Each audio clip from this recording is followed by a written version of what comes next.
Hello बच्चों, let's read this question and the question says that ABCD is a rectangle with angle ABD is equal to 40 degree.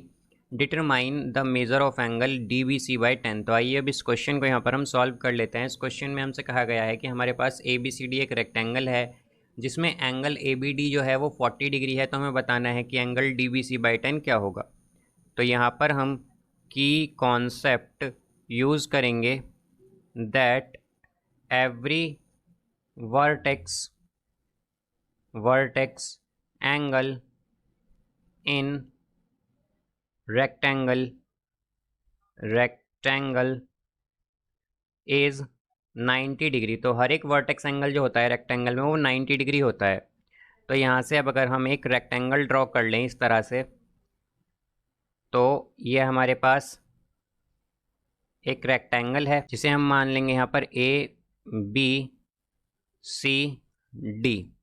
अब यहाँ से अगर हम diagonal ले लें BD, तो ये जो डायगनल है हमारे पास BD, इसमें अगर हम देखें यहाँ पर तो हमारे पास क्या कहा गया है कि एंगल ABD क्या है 40 डिग्री। तो ये वाला जो एंगल है ये 40 डिग्री है हमारे पास, और हमें बताना है एंगल DBC बाई 10। और हम जानते हैं कि हर एक वर्टेक्स एंगल क्या होता है रेक्टेंगल में 90 डिग्री। तो हम क्या कहेंगे कि एंगल A इक्वल होगा एंगल B के, ये इक्वल होगा एंगल C के, और ये इक्वल होगा एंगल D के, यानी कि ये सभी किसके इक्वल होंगे 90 डिग्री के। तो यहाँ से हमारे पास अगर हम देखें तो कि हमारे पास angle ABD plus angle DBC जो है ये किसके इक्वल है, ये एंगल B के इक्वल है। यहाँ पर ये B के इक्वल है।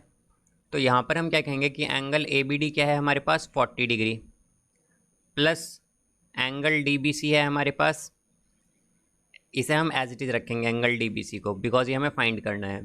और एंगल B अगर हम देखें तो ये हमारे पास 90 डिग्री है, तो यहाँ पर ये 90 डिग्री आएगा।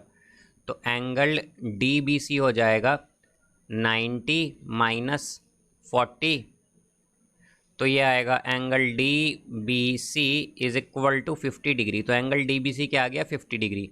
अब एंगल DBC बाय 10 अगर हम देखें तो ये होगा 50 बाय 10 यानी कि 5 डिग्री।